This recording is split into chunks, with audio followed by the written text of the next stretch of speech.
¿Qué es una planificación? La planificación curricular es un proceso que permite anticipar, organizar y decidir las acciones que van a llevar como docentes para favorecer los aprendizajes en los estudiantes.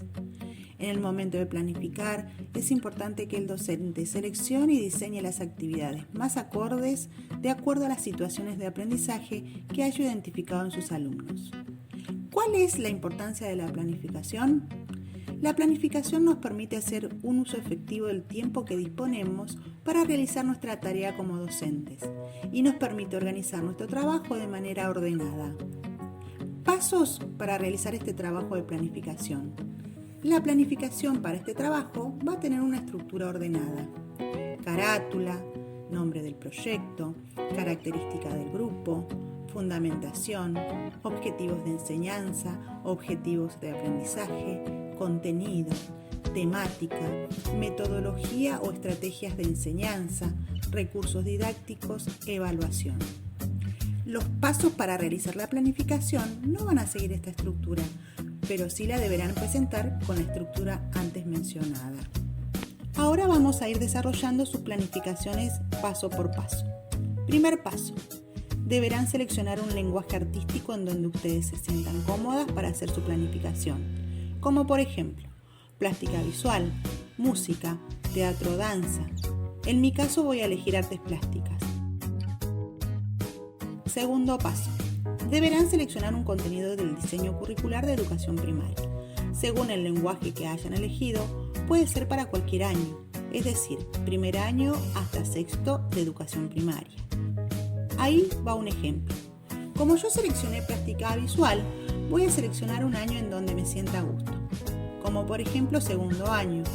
Busco un contenido, concepto. En este caso voy a utilizar el espacio bidimensional y tridimensional, espacio contextual y espacio plástico, su organización intencional. Van a ver que el diseño curricular está dividido por año y cada año tiene sus contenidos específicos. Tercer paso. Después de haber seleccionado el lenguaje que quieren trabajar, el año en que van a trabajar y su contenido, ahora sí vamos a comenzar a planificar. Vamos a completar la carátula con los siguientes datos. Datos de la institución. Número de escuela, localidad. Acá van a colocar cualquier escuela primaria que desean trabajar, como por ejemplo la escuela primaria 4, Espinas, la escuela primaria 6, Verónica, etc. Es solo a modo de suposición. Nivel, año y turno. Acá colocan nivel primario, el año que hayan elegido trabajar, en mi caso segundo año, y el turno que puede ser turno mañana o tarde. Carga horaria, módulos. Días de dictado de clases y tiempo de desarrollo. Su actividad será para desarrollarse en 4 módulos semanales, que equivalen a 4 horas semanales, y se van a dividir en 2 días de la semana. En cada uno de estos días trabajarán 2 horas con su grupo de alumnos. Les envío un ejemplo. Carga horaria, módulos, 4 módulos semanales. Lunes de 8 de la mañana a 10 de la mañana y miércoles de 10 de la mañana a 12 de la mañana. Ciclo lectivo, aquí colocan 2020, es el año en donde realizan su planificación. Cuarto paso, nombre de proyecto. El título de la planificación anticipa, de algún modo, el contenido que se quiere enseñar y el tema. Por ejemplo, si yo quiero trabajar dentro del contenido, concepto que seleccioné, los elementos del lenguaje visual en función de la construcción de sentidos, sabiendo que los elementos del lenguaje visual son línea, color, textura, etc., selecciono uno de esos elementos, por ejemplo línea, y coloco un nombre que me dé una idea del contenido que voy a trabajar, como por ejemplo líneas del paisaje, líneas expresivas, explosión de líneas. Quinto paso, características del grupo de aprendizaje, diagnóstico grupal. Aquí colocan la caracterización del grupo, número de alumnos, edades, experiencias previas, etc. Como es una simulación, ustedes colocarán cómo es su grupo según sus preferencias. Les doy un ejemplo. Mi grupo de segundo año tiene alrededor de 17 alumnos, de edades entre 7 y 8 años, y tienen experiencias previas en el área de artística de primer año. Reconocen colores y formas, saben dibujar, no les gusta pintar, etc. Sexto paso, fundamentación. Acá se realizará una justificación del proyecto y sostiene sus intenciones como docentes en relación a las decisiones tomadas. Estas preguntas les van a servir de guía. ¿Por qué propongo este proyecto? Ejemplo, propongo este proyecto ya que la línea es una de las formas para crear la imagen y también ¿por qué considero importante que los alumnos trabajen este proyecto? Ejemplo, es importante que los alumnos trabajen la línea ya que les permite expresarse libremente trabajando en los sentimientos y ¿por qué es importante que los alumnos aprendan este contenido? Desde una visión social a futuro. Ejemplo, es importante que los alumnos trabajen este contenido porque a futuro los ayudará en su formación, permitiendo. Séptimo paso. En este paso definen los dos objetivos. Objetivos de enseñanza, que son las intenciones de ustedes como docentes. ¿Qué pretendo enseñar? Ejemplo, que mis alumnos comiencen a reconocer todos los elementos del lenguaje visual con...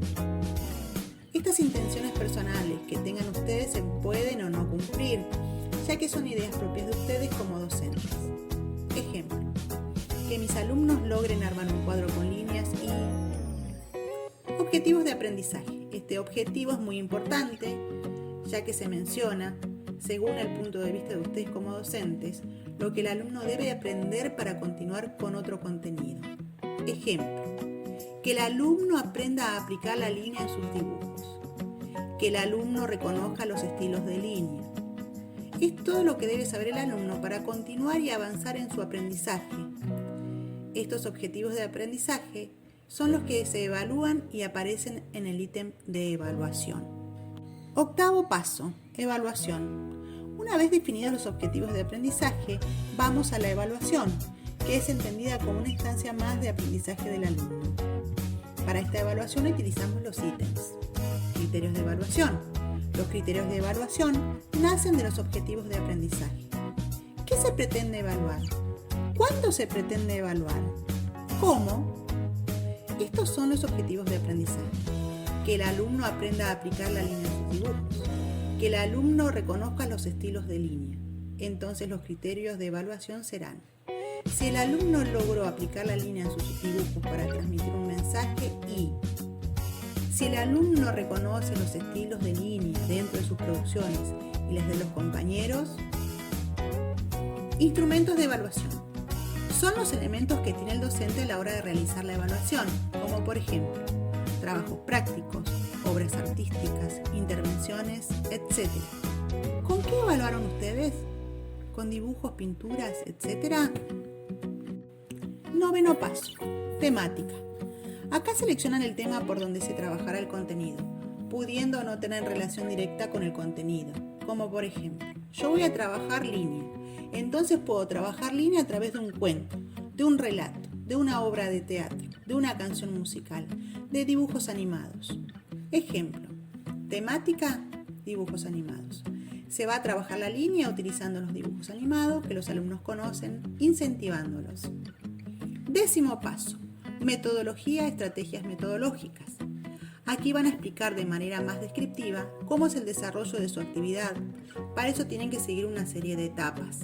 Primera etapa, análisis. De algún modo ustedes tienen que realizar una primera etapa en donde ellos puedan analizar producciones artísticas para reconocer cómo se aplica el contenido seleccionado. Ejemplo, si yo trabajo línea y temáticas dibujos animados, puedo comenzar mostrándoles héroes y villanos de los dibujos animados a través de las imágenes y con preguntas guías. ¿En dónde vemos líneas? ¿Cómo son las líneas? ¿Los héroes y villanos tienen líneas diferentes? Etcétera. Podemos ir dirigiendo el análisis de los alumnos a las producciones. Segunda etapa, producción. Acá se invita a los alumnos a elaborar una propuesta artística personal teniendo en cuenta lo estudiado y analizado hasta el momento. Ejemplo, en mi caso podrían hacer dibujos con líneas solas o esculturas con líneas, etc. Tercera etapa, reflexión. En este momento se pretende recuperar el contenido estudiado, apreciaciones del alumno, evaluación de dificultades y logros, puestas en común de lo estudiado. Generalmente se realiza mediante un cierre y siempre guiado por el docente. Bueno, ¿qué trabajamos hasta acá? ¿Por qué explicarían así la línea? ¿Qué les pareció la producción de sus compañeros? Etcétera. 11º paso. Recursos didácticos. Acá colocamos los elementos que necesitaremos para la elaboración del contenido. Recursos del docente. El material que el docente elige para comenzar a construir la problemática del contenido, como por ejemplo fichas que se les presentan a sus alumnos, imágenes para analizar en conjunto, videos que muestra el docente, etc. Recursos del alumno. Materiales de trabajo para el alumno, como por ejemplo hojas, lápices, cartulinas, etc. Todo lo que precise el alumno para su producción. 12º paso. Y por último se coloca la bibliografía. Textos que utilizarán ustedes como docentes para la confección de su proyecto, como por ejemplo, diseño curricular de educación primaria, cuentos de, láminas de, videos de, etc. Todos los textos o material bibliográfico que utilizaron para su proyecto.